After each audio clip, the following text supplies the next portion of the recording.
श्रीमद् भगवत गीता। कल हमने चैप्टर 2 के कुछ श्लोकों का ध्यान किया था। आज हम आगे 51 श्लोक से स्टार्ट करते हैं। श्लोक 51। इस प्रकार विवेकी मनीषी लोग ही कर्म के फलस्वरूप जन्म मरणादि बंधन से मुक्त होकर समस्त उपद्रव रहित परमानंद को प्राप्त करते हैं। तात्पर्य: बुद्धि द्वारा योग के महत्व का निर्णय करने से पश्चात विवेकी व्यक्ति योगयुक्त होकर कर्म करते हैं और कर्म के फल भोग के लिए पुण्य जन्म धारण करने के बचे जाते हैं। इस तरह वे जीवन मुक्त अवस्था को प्राप्त कर मृत्यु के पश्चात परमानंद स्वरूप परमपद को मोक्ष धाम को गमन करते हैं। कर्मों के फल ही जन्म मृत्यु के कारण है, क्योंकि उन्हें ही भोगने के लिए जन्म लेना पड़ता है। जन्म लेकर पुण्य नए कर्म करते हैं। पुण्य मृत्यु के पश्चात उन कर्मों के फलों को प्रारब्ध के रूप में भोगना पड़ता है। इस प्रकार जन्म मरण आगमन का क्रम अबाध गति से चलता रहता है। श्लोक 52। जब तेरी बुद्धि मोह अर्थात अज्ञान रूपी मलिनता को त्याग देगी, तब तुझे सुनने योग्य तथा सुने हुए पदार्थों से वैराग्य हो जाएगा। तात्पर्य: जब विवेक द्वारा अज्ञान का नाश हो जाता है, तब दृष्टि एवं अदृश्य सभी विषयों की अचिंता का बोध होता है। अतः उनके प्रति पहले सा आकर्षण नहीं रहता और उनसे उदासीनता हो जाती है। अर्थात संसार में प्रत्यक्ष दिखाई पड़ने वाले सुखद भोग एवं अनुश्रविक अर्थात स्वर्गादि सुने हुए प्रत्यक्ष सुख के प्रति उदासीनता उपरमता की स्थिति को वैराग्य कहते हैं। ऐसा तब होता है जब विचार द्वारा उपयुक्त सुखों के अस्तित्व का बोध हो जाता है। अतः स्थायी आनंद की ओर सहज प्रेरणा जग जाने पर उनके लिए निश्चय ही दृढ़ता होती है। यही वैराग्य है। श्लोक 53। हे अर्जुन, जब तुम्हारी बुद्धि अनेक तरह से सिद्धांत के सुनने के कारण चंचल होने के पश्चात समाधि में स्थित हो जाएगी, तब तुम योग को प्राप्त करोगे।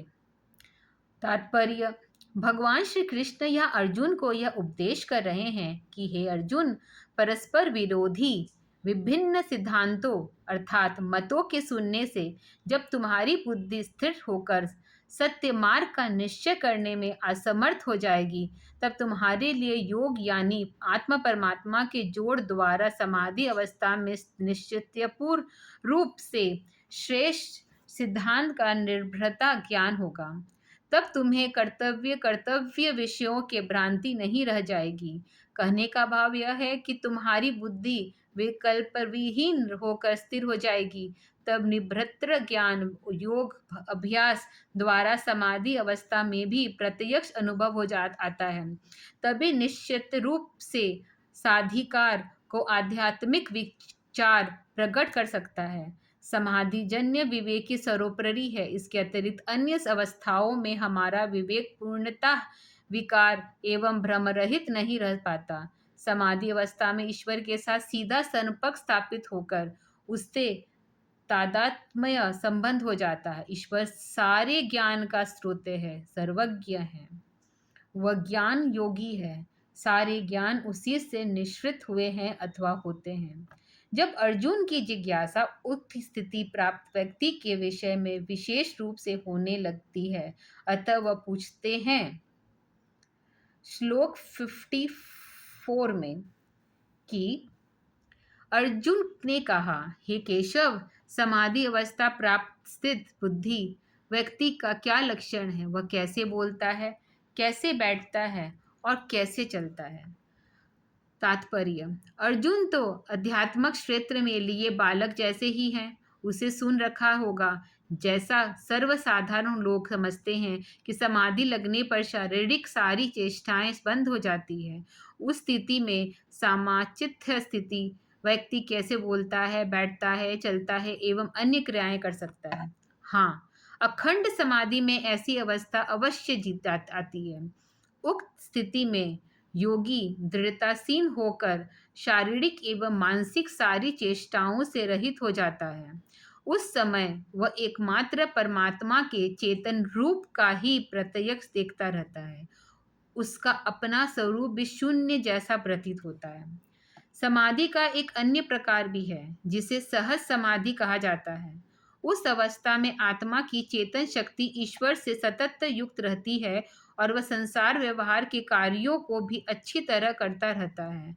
इस स्थिति में अर्जुन अभी सर्वथा अनभिज्ञ है, इसलिए उपयुक्त प्रश्न पूछ रहा है। सहज समाधि की स्थिति सतह योग युक्त होने की अवस्था है जिसका वर्णन कृष्ण भगवान ने आगे कई श्लोकों में किया है। इसी अवस्था का वर्णन साहेब कबीर ने संतो सहज समाधि भली पद में किया है। आदित्य विहंगम योग महर्षि अनंत की श्री सद्गुरु सदा फलदेव श्री महाराज हिमालय योगी ने अपने अद्वितीय आध्यात्मिक सदग्रंथ सववेद्य में अखंड और सहज समाधि का विस्तृत रूप से वर्णन किया है। श्लोक 55। भगवान श्री कृष्ण ने पूछा, हे अर्जुन, जब मन में आई हुई सारी कामनाओं को योगी त्याग देता है, परमात्मा में अपनी आत्मा को उपयुक्त संतुष्ट कर आता है, तब उसे स्थिर प्रज्ञ अर्थात स्थिर विवेक वाला कहते हैं। तात्पर्य, यहाँ स्थित बुद्धि वाले व्यक्ति का लक्षण बतलाते हुए भगवान श्री कृष्ण कह रहे हैं कि मन की सारी कामनाओं को अर्थात मन के सारे व्यवहार एवं क्रियाकल्पों को त्याग कर जब योगी परमात्मा में चेतन रूप में अपनी आत्मा को युक्त कर संतुष्ट हो जाता है, तब उसकी बुद्धि स्थिरता को प्राप्त करती है। परमात्मा के अपरिमित आनंद का उपभोग करने के बाद आत्मा में आनंद तृप्ति आ जाती है, क्योंकि वह आनंद की तुलना में उससे बढ़कर कोई भी आनंद किसी अन्य सुखद वस्तु में नहीं मिल सकता। अतः ऐसे व्यक्ति की अन्य सारी कामनाएं स्वतः समाप्त हो जाती है। वह पूर्ण काम अथवा आत्मकाम हो जाता है।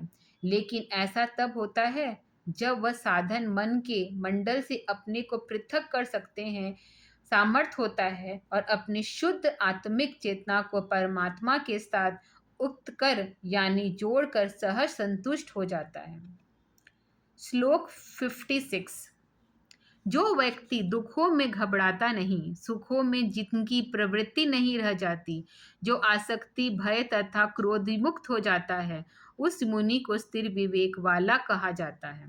तात्पर्य, आत्मा के अंदर सुख दुख द्वेष का भाव तब आता है जब उसका संयोग प्रकृति के साथ होता है।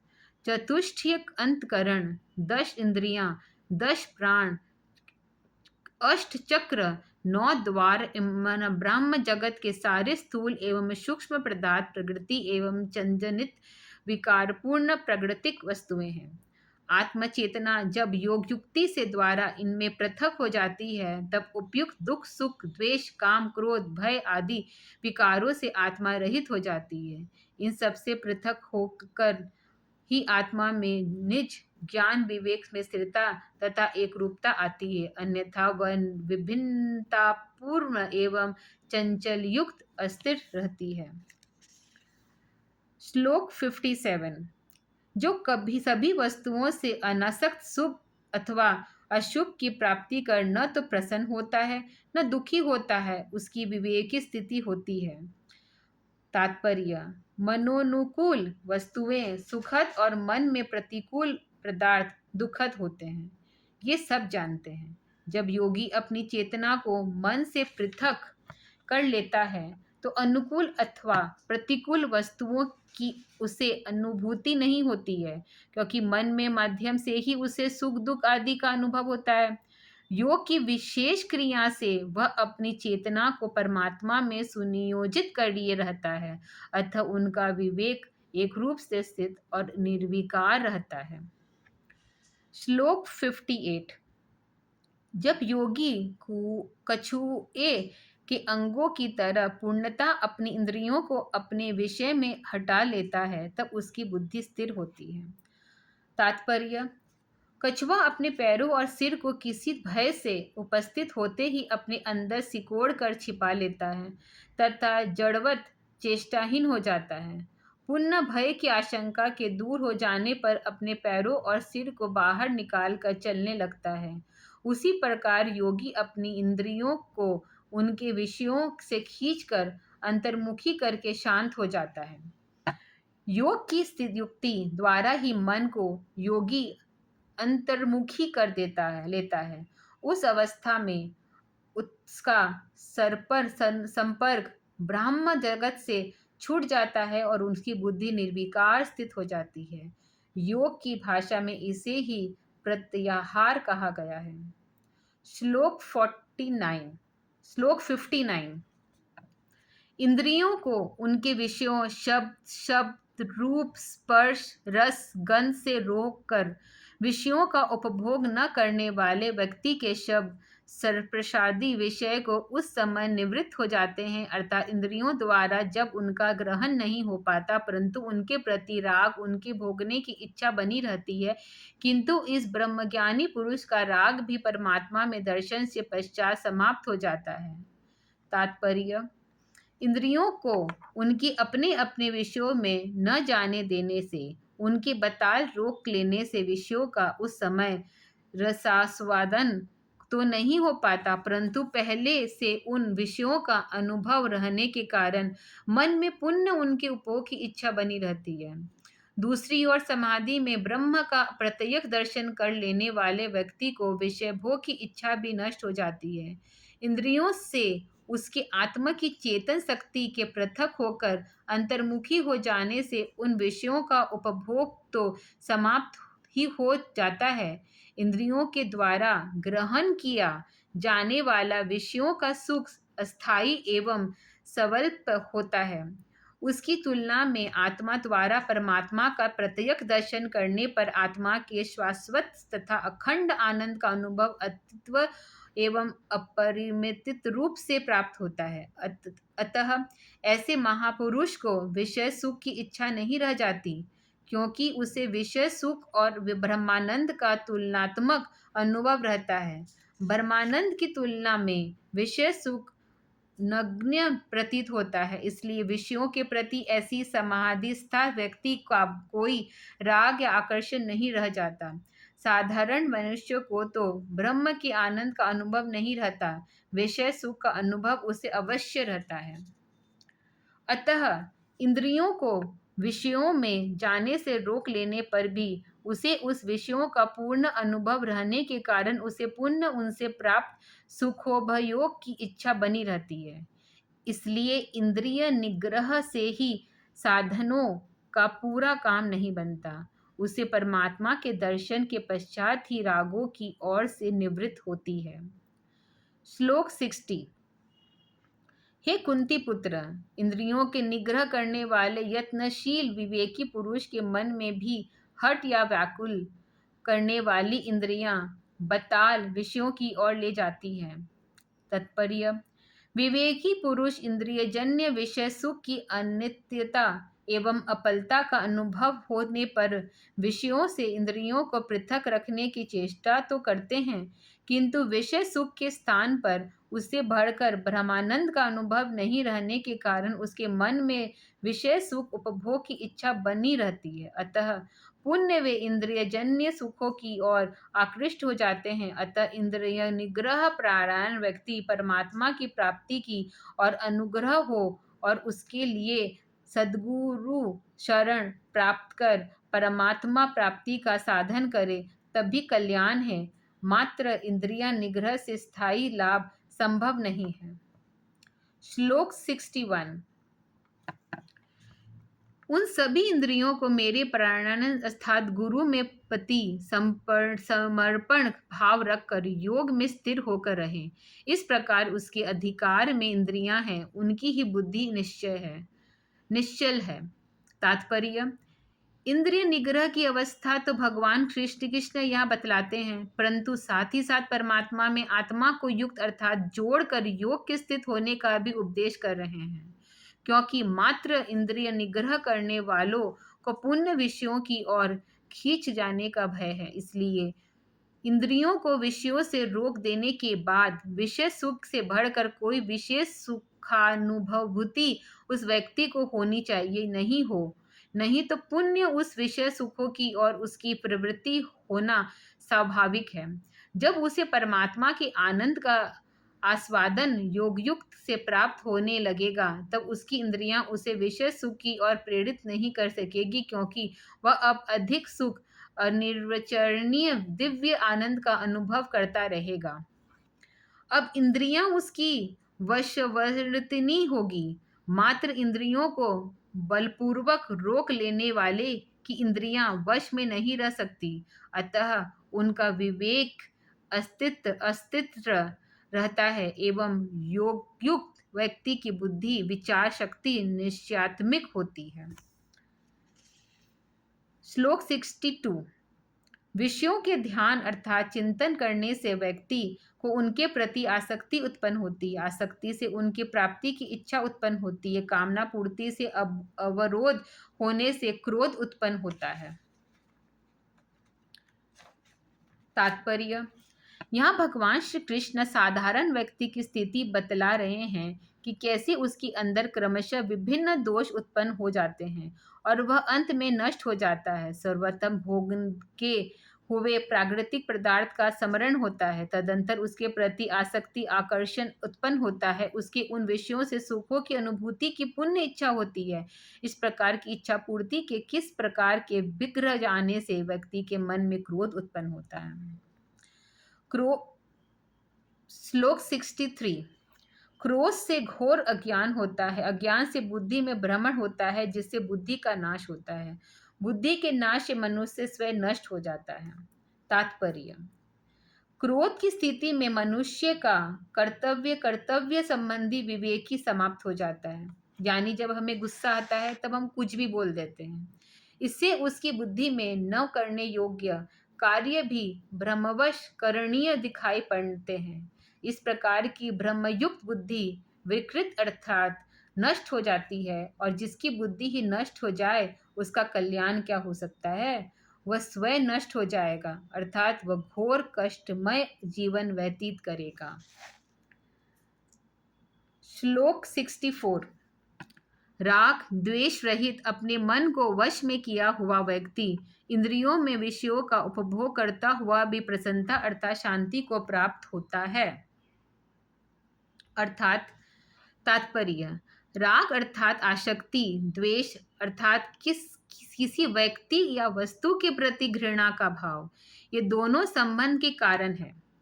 आत्मा के अंदर राग द्वेष का भाव आत्मशक्ति का मन इंद्रियों के साथ होने पर होता है। मन और इंद्रियों से आत्मा का संबंध जगत के पदार्थों के ज्ञान और सांसारिक कर्मों को करने के लिए आवश्यक है। इनके बिना सांसारिक कर्म करने के लिए आत्मा सक्षम नहीं होती, क्योंकि ये कर्म करने के लिए ही कारण अर्थात माध्यम है। साधारण व्यक्ति की आत्मा मन और इंद्रियों के वश में होती है।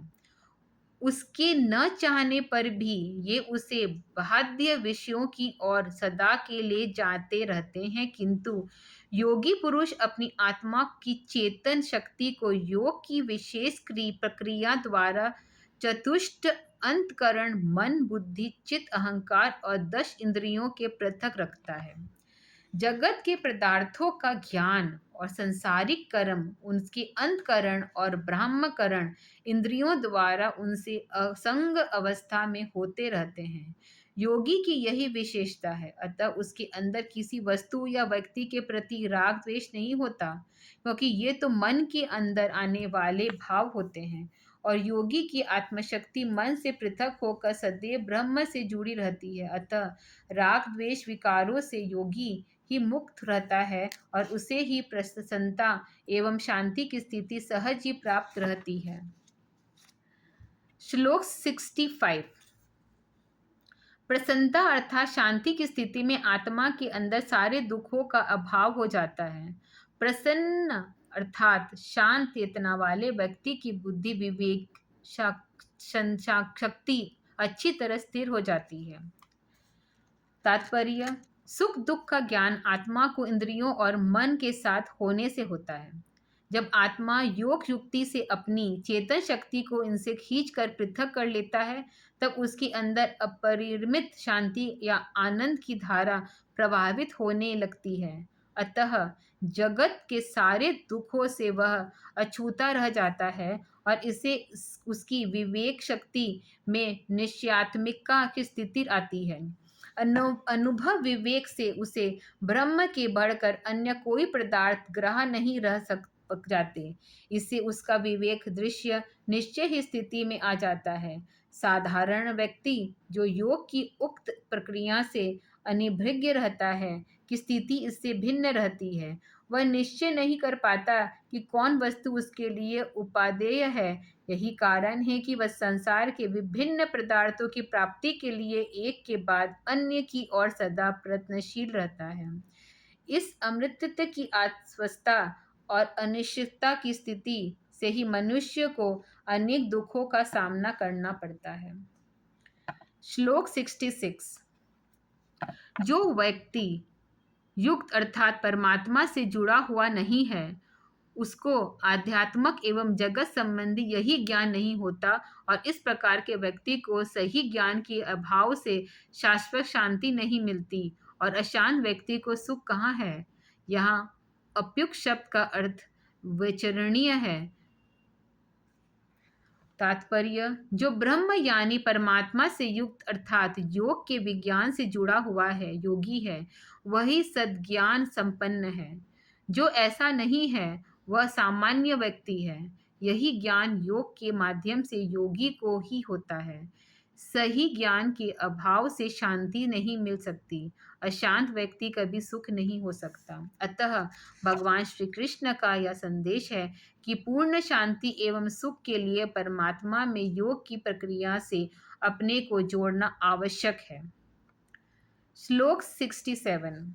इंद्रियों के अपने विषयों में जाने पर जब मन उसके पीछे गमन करता है, तब उस व्यक्ति की बुद्धि का उसी प्रकार हरण हो जाता है जिस प्रकार महानदी के जल में चलती हुई नाव को हवा खींचकर डुबा लेती है। तात्पर्य, चक्षु, श्रोत्र, नासिका, त्वचा और रसना, ये 5 इंद्रियां रूप, शब्द, गंध, स्पर्श और स्वाद की ओर स्वभावतः आकर्षित होती है। जब मन भी उसकी ओर जाने लगता है, तब व्यक्ति उस विषयों की ओर प्रवृत्त होता है। विषयों का आकर्षण इतना प्रबल होता है कि विवेकी बागदौड़ ढीली पड़ जाती है। अतः योगाभ्यास द्वारा मन को इंद्रियों की ओर से खींचकर अंतर्मुखी कर लेने पर विषयों का जोर नहीं चलता। तब व्यक्ति अपने कर्तव्य का निर्णय कर सकने में समर्थ होता है। श्लोक 68। इसलिए हे अर्जुन, जिस व्यक्ति की इंद्रियां अपने विभिन्न विषयों से सम्यक प्रकार से निग्रहीन अर्थात अंतर्मुखी हो जाती है, उस व्यक्ति का विवेक की स्थित होता है। तात्पर्य, इंद्रियों के चंचल होने पर यह कार्य और भी वह कार्य करने की प्रवृत्ति होती है। अतः बुद्धि में स्थैर्य नहीं हो पाता। इंद्रियों की चंचलता नष्ट होने से स्वाभाविक स्थिरता होती है।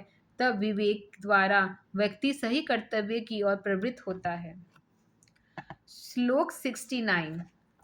जो सभी प्राणियों के लिए रात्रि है, उसमें संयमशील योगी जानता है, जगता है, और जिसमें सभी जीव जगते हैं, उसे तत्व मुनि रात्रि के समान देखते हैं। तात्पर्य, साधारण प्राणियों के लिए ब्रह्म एवं तत्व विषयक ज्ञान रात्रि सा है, क्योंकि उससे वे पूर्णतः अनभिज्ञ रहते हैं। अतः उसके प्रति वे सोए हैं, ऐसा कहा गया है। सुषुप्ति के जगत का ज्ञान नहीं रहता, यद्यपि जगत विद्यमान रहता है। उसी प्रकार ब्रह्म विषयक ज्ञान से रहित होने के कारण साधारण सभी व्यक्ति सोए हुए से हैं, वह उनके लिए रात्रि सा है। दूसरी ओर योगी ब्रह्म ज्ञानरत होने के कारण उनके प्रति जगा हुआ है। पुण्य साधारण व्यक्ति जगत के विषयों के प्रति सहज है, सचेष्ट है, किंतु योगी की चेष्टा जगत से अंतर्मुख हो ब्रह्म में सुनियोजित हो जाती है। अतः यह जगत विद्यमान रहते हुए भी उसके लिए सुषुप्ति अथवा अवस्था में अस्तित्व विहीन सा लगता है, इसलिए वह जागृतिक विषयों के संबंध में सोया जैसा है। योगी और साधारण व्यक्ति में महान अंतर होता है। योगी की चेतन परमात्मा में सदा जुड़ी रहती है।